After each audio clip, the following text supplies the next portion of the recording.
آدھی رات سے زیادہ جب گزر گئی تو ابراہیم اٹھا اور اس نے اپنے ساتھ ایک بہت پرانا پھٹا ہوا ایک جوڑا لیا اور اپنے ساتھ ایک غلام لیا اور لے کر دونوں غلام کو لے کر چلے. بہت دور جانے کے بعد اپنا وہ شاہی جوڑا اتار کر وہ پھٹا پرانا کپڑا زیب تن کیا اور اس غلام کو وہ شاہی جوڑا دے کر واپس کیا اور یوں کہا کہ اب تجھے بھی اجازت نہیں ہے آگے جانے کی، یہاں سے واپس جاؤ. صبح ہوئی، تمام دربار میں شور ہے، ابراہیم نہیں ہے، ابراہیم نہیں ہے. دنیا کے چار کونوں میں گھوڑے دوڑائے جا رہے ہیں اور ابراہیم کی تلاش ہو رہی ہے، لیکن ابراہیم وہ زخمی ہو چکا ہے ایک اللہ والے کے ہاتھ. ابراہیم ایک فاقہ مست نے اس کو زخمی کر دیا ہے. اب چلا ہے، تمام تلاشیاں ہو رہی ہے، تحقیقات ہو رہی ہیں، شہزادے صاحب کہاں ہیں. بہت پوچھتے معلوم ہوا کہ یہ ان کے ساتھ تھے اور آدھے راستے تک گئے تھے. ان کو بلا کے پوچھا کہ تم نے کیا دیکھا اور کیسے دیکھا؟ یہ کہ جو مجھے تو رات کو جگایا اور ساتھ لیا اور اس طریقے سے فلاں جگہ تک میں گیا، وہاں تک کی رہبری کر سکتا ہوں، آگے مجھے نہیں معلوم ہے وہ کہاں گئے. بہت دنوں کے بعد حرم مکی میں دیکھا ایک ہجوم ہے، اور اس سے پہلے طواف کے موقع پر ابراہیم نے اپنی میمون کی اس اللہ والے سے ملاقات ہوتی ہے جس نے اس کے دل کو زخمی کیا تھا. ابراہیم نے دیکھتے ہی پہچان لیا کہ میرا محسن یہ ہے، جس نے مجھے آلائشوں سے نکالا ہے اور جس نے مجھے گندگیوں سے نکالا ہے اور جس نے مجھے فخر و غرور کے نعروں سے نکالا ہے اور جس نے مجھے تمول کے نقشوں سے نکالا ہے اور جس نے مجھے شاہی جوڑے سے نکال کر مجھے فقیرانہ لباس پہنایا ہے، جس نے مجھے فرعونی زندگی کے نقشوں سے نکال کر فقیرانہ جوڑا مجھے پہنایا ہے، یہ میرا محسن. وہ انسان جو انسانوں کو سود کے راستے، جھوٹ کے راستے، رشوت کے راستے، غبن کے راستے، چوری کے راستے، زناکاری کے راستے، خدا فراموشی کے راستے اور خدا کی مخلوق کے ستانے کے راستے جو انسان دنیا میں انسانوں کو بتلاتے ہیں، خدا پاک کی قسم انسانوں کا زندہ بھیڑیا وہی. وہ بدترین انسان ہیں جو خدا کی مخلوق کو بے دینی کی راہ لے جاتے ہیں. وہ بدترین انسان ہیں جو خدا کی مخلوق کو خدا فراموشی کی طرف لے جاتے ہیں. اگر انہوں نے احسان کا لباس پہن لیا، احسان والوں کی سی شکل بنا لی، خدا پاک کی قسم یہ شیاطین انس ہیں جو انسانوں کی شکل میں شیطان بنے ہوتے. انسانیت کا سب سے بڑا بے خواہ اور انسانیت کا سب سے بڑا محسن اور محسن اعظم وہ جناب رسول اللہ صلی اللہ علیہ وسلم. نبی سے بڑھ کر انسانیت کا کوئی محسن نہیں، نبی سے بڑھ کر انسانیت کا کوئی خیر خواہ نہیں، نبی سے بڑھ کر انسانیت کا کوئی بے خواہ نہیں. لیکن حضور سے پہلے جتنے نبی آئے تمام نبیوں کی نبوت محدود تھی، اس لیے ان کی وہ خیر خواہی بھی محدود تھی. لیکن حضرت رسول پاک صلی اللہ علیہ وسلم پورے عالم کے نبی ہیں، اس لیے پورے عالم کے انسانیوں کے بے خواہ حضور سے بڑھ کر کوئی ہو نہیں سکتا. اگر ہمارا سگا باپ ہمیں حضور کی تعلیم سے ہٹا کر ہمیں غیروں کی شکلوں میں لگا کر اپنے احسان کو جتاتا ہے تو پھر حقیقت وہ ہمارا بے خواہ نہیں ہے، وہ ہمارا بدخواہ.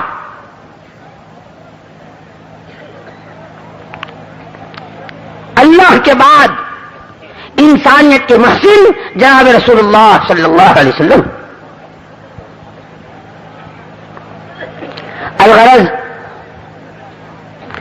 جب ابراہیم نے اپنے محسن کو پہچانا تو بہت شکریہ ادا کیا، آگے بڑھ کے مصافحہ کیا. لیکن وہ اللہ والے وہ کہ بھائی تو بہت ملتے رہتے ہیں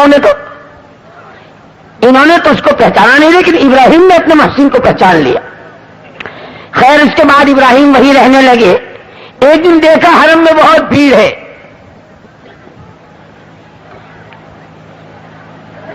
یہ کیا ہوا؟ ان کے یہاں ایک بزرگ رہتے تھے، ایک اللہ والے رہتے تھے، آج ان کا انتقال ہو گیا ہے. تو یہ وہ فاقہ مست، وہ فقیر، انہوں نے کہا میری زیارت کروں. آگے جو بڑھ کے دیکھا تو دیکھتے ہی پہچان کے کہنے لگے تم اس کو کیا کہتے ہو؟ یہی تو ہے وہ محمود رشید کا بیٹا جس کی تلاش پوری دنیا میں ہو رہی ہے. یہ ہے جو اللہ والا ہو کر آج دنیا سے رخصت ہوا. یہ ابراہیم کو دین پر کس نے لگایا؟ ایک فاقہ مست کی بھوک نے، اور اس بھوک کی حالت میں اس کی دینداری، کہ ہم روزے رکھ سکتے ہیں، ہماری بیوہ ماں بہن روزے رکھ سکتے ہیں، ہم محنت مزدوری کے ساتھ گزارا کر سکتے ہیں، لیکن حرام کا لقمہ نہیں کھا سکتے. یہ ان کی دینداری تھی. لیکن میرے بھائی اور دوستو، یہ دین پر چلنا، دینی احکامات کو زندگیوں میں جگہ دینا اور خدا کی منع کی ہوئی سے بچنا، یہ اس وقت تک نہیں ہوتا جب تک کہ ایمان کا پاور نہ ہو، اور ایمان میں پاور بڑھتا نہیں جب تک کہ ایمان کی دعوت نہ ہو. اس لیے آج میں نے یہ کیا کہ صحابہ کرام رضوان اللہ اجمعین کی زندگی میں آپ کو یہ جو بات ملے گی کہ امت کا ہر طبقہ اپنی لائن کے 100% دین سے واقفیت کے ساتھ عمل پیرا، اور اپنی زندگی کو دینی بناتے ہوئے اور اپنی زندگی کے دین پر چلتے ہوئے اس ایمان کی دعوت کو لے کر اللہ کے راستے میں پھرنا، یہ زندگی کا مقصد بنا ہوا تھا. اور پھر اس دعوت کی راہ میں جو کچھ آ جائے، بھوک آئے، پیاس آئے، سردی آئے، گرمی آئے اور بیماری آئے، اسے ہنسی ہنسی اور خوشی خوشی برداشت کرنا، اس پر اجر و ثواب کے اور اس پر اللہ کی طرف سے ملنے والے انعامات کے کا یقین اس انداز سے کہ جیسے کسی کو 1 سے 2 بنتے نظر آتے ہوں، ان کو اعمال پر خدا کے یہاں سے اجر و ثواب نظر آتا تھا. اور یہی وجہ تھی اعمال پر زندگیوں کا بننا اور آخرت کا اصل ہونا، یہ اس طرح ذہنوں میں اتر چکا تھا کہ وہ صحابی جو کھجور کھاتے کھاتے پھینک گئے تھے، اس کی وجہ یہی تھی کہ جب انہوں نے پوچھا اے اللہ کے رسول، اس مارکے میں اگر آگے بڑھ کے میں جان دے دوں اور شہادت کا جام پی لوں مجھے کیا ملے گا؟ فرمایا تمہیں جنت ملے گی. اتنا سننا تھا کہ اللہ کے نبی کی بات پر یقین اور عمل سے زندگی کے بننے کا یقین اور آخرت کی عظمت، آخرت کی حیثیت اور آخرت اصل ہے، اس کا یقین اس طرح اترا ہوا تھا کہ کھجور کھاتے کھاتے پھینک لی اور یوں کہا انہا لحیات طویلہ، ارے یہ تو بڑی لمبی زندگی ہے، کھجور کھاؤں کب، آگے بڑھوں کب، شہادت کا جام پیوں کب، ارے جنت کے باغوں کی سیر کروں کب. یہ سوچتے سوچتے اس کھجور ہی کو پھینک دیا. رہے بانس نہ بجے بانسری، کھاؤں کھجور نہ لگے دیر، آگے بڑھے شہادت کا جام پیا اور جنت کے باغوں کی سیر. پھر اعمال سے زندگی کے بننے کا یقین، اور اس کے ساتھ ساتھ دعوت. جب دعوت آتی ہے تو ایمان میں طاقت آتی ہے، اور جب ایمان میں طاقت آتی ہے تو اللہ کے احکامات پر چلنا اور اللہ کی مناکہی سے بچنا یہ آسان ہوتا ہے. اور جب یہ 2 چیزیں آتی ہیں پھر حدود شریعت قائم ہوتی ہیں. اور جب شریعت کی حدود دنیا میں قائم ہوتی ہیں تو شریعت کے ساتھ، خدا کے دین کے ساتھ، خدا کی غیبی مددوں کے اور خدا کی غیبی نصرتوں کے اور خدا کی غیبی تائیدوں کے جتنے وعدے ہیں اللہ اپنے کرم سے پورا کرتے ہیں. اسی لیے کہا وَمَنْ أَوْفَىٰ بِعَهْدِهِ مِنَ اللَّهِ فَاسْتَبْشِرُوا بِبَيْعِكُمُ الَّذِي بَايَعْتُمْ بِهِ. جنہوں نے خدا کے ساتھ کی عہد و پیمان کو پورا کر دیا، فَاسْتَبْشِرُوا بِبَيْعِكُمُ الَّذِي بَايَعْتُمْ بِهِ، اپنی بیع و شراء کے بارے میں خوشخبری حاصل کر دو. اور یہ قرآن کی بلاغت ہے کہ قرآن نے مطلق بشارت کہی کہ جتنی چاہے خوشخبری، جس لائن کی آپ سوچ سکتے ہو، آپ کی سوچ محدود ہے، لیکن خدا کی داد و دہش بے حد و بے حساب. وہ تمام خوشخبریاں، وہ تمام بشارتیں وہ آپ کے لیے. فاستبشروا ببيعكم الذي بايعتم به. اور آج قرآن کہتا ہے وذلك هو الفوز العظیم، یہی ہے سب سے بڑی کامیابی. عرض میں نے کیا میرے بھائی اور دوستو، ایک ہے مقصد زندگی اور ایک ہے ضروریات زندگی. ہماری زندگی کا مقصد بحیثیت خدا کا بندہ ہونے کے خدا کی عبادت کرنا، اور ہماری زندگی کا مقصد بحیثیت حضرت محمد صلی اللہ علیہ وسلم کا امتی ہونے کے ایمان کی دعوت کو لے کر دنیا میں چلنا، اپنی جان و مال کی قربانی دینا اور اپنے حالات کی پرواہ کیے بغیر اللہ کے دین کے تقاضوں پر اپنے آپ کو جھونک دینا، یہ ہماری زندگی کا مقصد ہے. جو خود حضور اکرم صلی اللہ علیہ وسلم نے کر کے دکھایا اور آپ کے صحابہ نے کر کے دکھایا کہ دعوت زندگی کا کیسا مقصد ہے. یاد کرو وہ ہجرت کی رات جب ابوبکر صدیق رضی اللہ تعالیٰ عنہ حضور کے ساتھ تھے کہ گھر میں بوڑھا نابینا باپ ہے اور چھوٹی معصوم بچیاں ہیں اور مکے کا بچہ بچہ ان کا دشمن بنا ہوا ہے. وہ باپ کے حق کو بھی جانتے تھے، وہ بیوی کے حق کو بھی جانتے تھے، وہ بچوں کے حق کو بھی جانتے تھے، لیکن وہ اللہ اور اس کے رسول کے حقوق کو بھی جانتے تھے. ادا کر کے دکھایا کہ ایمان والا بحیثیت ایمان والے ہونے کے اور ایک امتی بحیثیت حضور کا امتی ہونے کے دعوت پر کس طرح جان لگائے گا، دعوت پر کس طرح مان لگائے گا، دعوت کے لیے اپنے جذبات کو کس طرح قربان کرے گا، دعوت کو اپنی زندگی کا کس طرح مقصد بنائے گا، تمام صحابہ نے اس طرح عملی طور پر کر کے دکھایا۔ تو آج میں نے یہ کیا میرے بھائیوں، یہ کھانا کمانا یہ ہماری زندگی کا مقصد نہیں ہے، بے شک ہماری ضرورتیں ہیں اور جگہ جگہ اس کا تذکرہ ملتا ہے، لیکن ہماری سب سے بڑی غفلت، ہماری سب سے بڑی کوتاہی، ہماری بہت بڑی غلطی یہ ہے کہ ہم نے ضرورتوں کو ضرورت کے درجے میں نہ رکھتے ہوئے خواہشات کو اپنی ضرورت سمجھ لیا اور مقصد زندگی سے ہم یکسر غافل ہو گئے۔ اللہ پاک عافیت کے ساتھ ہمیں مقصد زندگی کو پہچاننے کی توفیق دے اور پہچان کر اس پر عمل کرنے کی اور اخیر وقت تک اپنی ذمہ داری کو میں لگے رہنے اور اس کو پورا کرنے کی توفیق دے۔ میرے بھائیوں، زندگی بہت تھوڑی اور زندگی کا وقت بہت تھوڑا، اگر خواہشات پر لگایا تو دنیا میں ایک آدمی ایسا نہیں مل سکتا، ایک آدمی ایسا نہیں مل سکتا جس کی ہر خواہش پوری ہو گئی ہے۔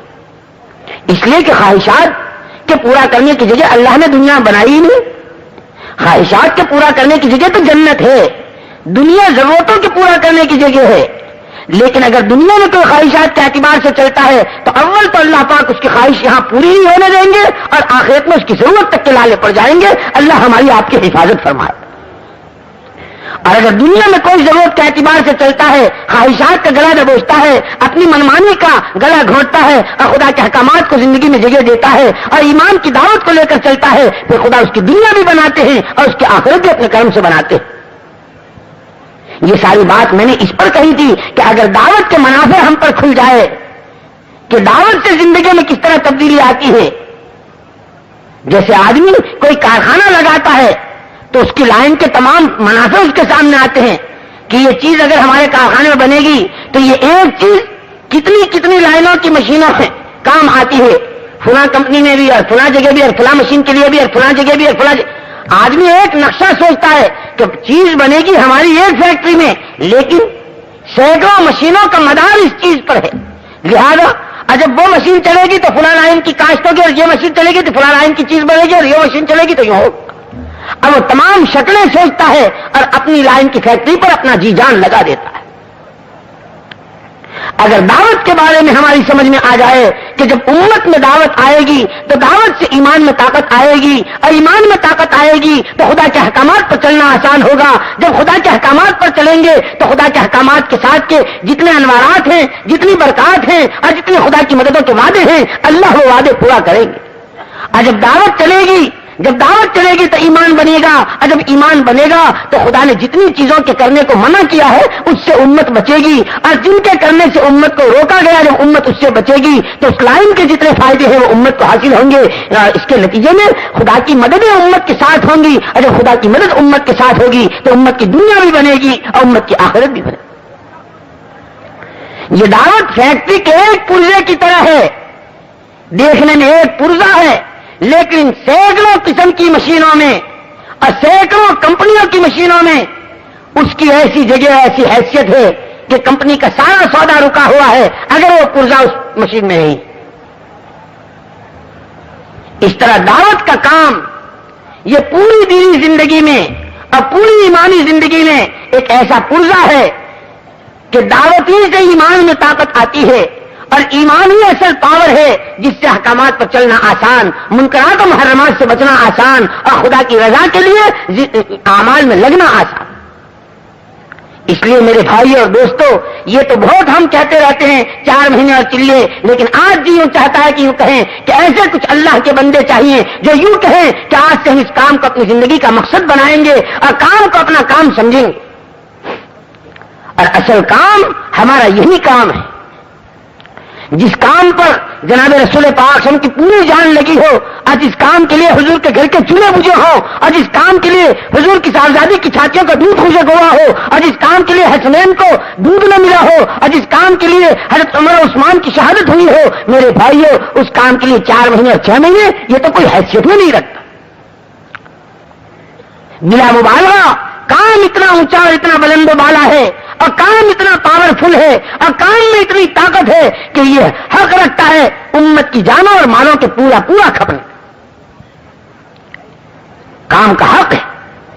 لیکن میرے بھائیوں، ہم چونکہ بہت کمزور ہیں، ہم پہ کام کھلا نہیں اور ہم نے کام سمجھا نہیں اور کام کی حقیقت ہم پر واضح ہوئی نہیں اور کام کے لیے ہم کو بصیرت ملی نہیں، اس لیے ہم ابھی کام پر اتنا بھی نہیں لگتے جتنا اپنی دکان اور اپنے کھیت کے ٹکڑوں پر لگتے ہیں.